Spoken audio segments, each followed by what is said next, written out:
विषय सरल है, विषय कितना ही कठिन हो लेकिन इसको सरल बनाने के लिए हमने बाहर से विद्वान बुलाए हैं। सबसे पहला प्रश्न, एक प्रश्न समय सार और प्रवचन सार में डिफरेंस क्या है, एक उदाहरण के माध्यम से बताया था। मुझे उदाहरण नहीं जानना, उदाहरण में सबने रस बहुत लिया, लेकिन उदाहरण के माध्यम से सिद्धांत क्या समझाना चाहते थे वो कौन बताना चाहेगा? प्रवचन सार वर्सेस समय। सही बोल रहे हैं। और जो प्रवचन सार है उस तत्वों का सारा रस है उसके अंदर, मतलब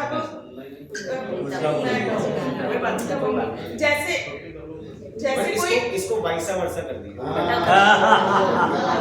जैसे कोई नया व्यक्ति होता है, उसे किसी चीज की नॉलेज नहीं होती, तो उसको बताया जाता है ये है, ये है, ये है।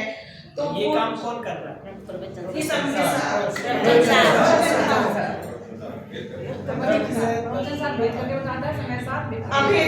भेद की बात कर रहा है और एक भेद की बात कर रहा है। हम जो ग्रंथ पढ़ रहे हैं वो भेद की बात कर रहा है और समय सार अभेद की बात कर रहा है। इसीलिए उन्होंने कहा था कि अगर क्रमिक स्वाध्याय करना हो तो पहले समय सार पढ़े या प्रवचन सार? पहले प्रवचन सार पढ़े, उसके बाद समय सार पढ़े। चलिए दूसरा प्रश्न, तीन उपयोग की चर्चा हो रही थी। तीन उपयोगों के नाम क्या क्या है? जल्दी से सब बता दीजिए। पहला शुभोपयोग, ठीक है। अब इन तीनों उपयोगों में क्या अंतर बताया था हे पने की अपेक्षा से? कुछ ऐसा डिफरेंस बात चल रही थी, कौन बताना चाहेगा? पूर्वक छोड़ने हैं और शुद्ध उपयोग छूट जाता है, छूटना नहीं पड़ता, और शुद्ध उपयोग ध्यान देते। अरे वाह। उपयोगों के बारे में समझा, प्रवचन सार और समय सार के भेद के बारे में समझा कि प्रवचन सार जो है वो अभेद करके बताता है और बाकी दो हे हैं, और पर जो अशुभोपयोग है वो तो हे बुद्धिपूर्वक छोड़दायक है, और जो शुभोपयोग है वो अगर हम दिमाग में रखें तो बुद्धि छूट जाता है। और जो इसके पीछे क्या कारण है? तो भैया पुरुष वर्ग में बतादी हम पढ़ने चाहिए, क्योंकि बतादी से जो है परिणाम बढ़ते हैं। और जो सुगम दर्शन जो है उसके नजदीक होता है, उसके लिए पुरुषार्थ होता है। हाँ, मतलब वृत्तादि ये है तो वृत्तादि छोड़ना नहीं है, वृत्तादि करते हुए उसमें ही उससे अभ्यास नहीं करेंगे।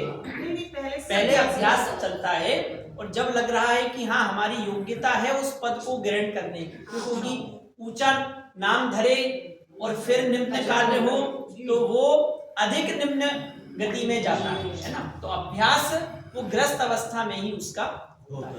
और व्रतों में शिक्षा व्रत है ही, उसलिए जो 12 व्रत हैं उसमें अंतिम जो 4 शिक्षा व्रत है उसको कहा ये जाता है कि ये मुनि दशा की शिक्षा, मुनि दशा के अभ्यास के लिए ये गुणस्थान में चर्चा प्रश्न हो गए हैं। चौथे गुणस्थान में, 5वें गुणस्थान में और 7वें गुणस्थान में पारुल आंटी ने बीच में एक प्रश्न पूछा था, शायद उसका समाधान नहीं आ पाया कि पहले गुणस्थान से जो कोई मुनिराज की अवस्था धारण किए हुए हैं तो क्या वो 7वें में ही जाएंगे? ऐसा नहीं, जरूरी नहीं है, वो चौथे में भी जा सकते हैं। बाहर में मुनि वेशी होगा, हो सकता है वो 5वें में भी जा सकते हैं, लेकिन मुनि वेशी होगा।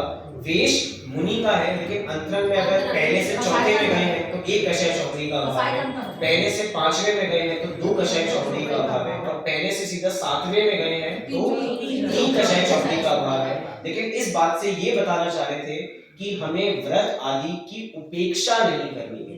व्रत आदि को साथ धारण करते करते हमें मोक्ष मार्ग प्रशस्त करना है। कल हम घर पे एक बात कर रहे थे, हम सभी की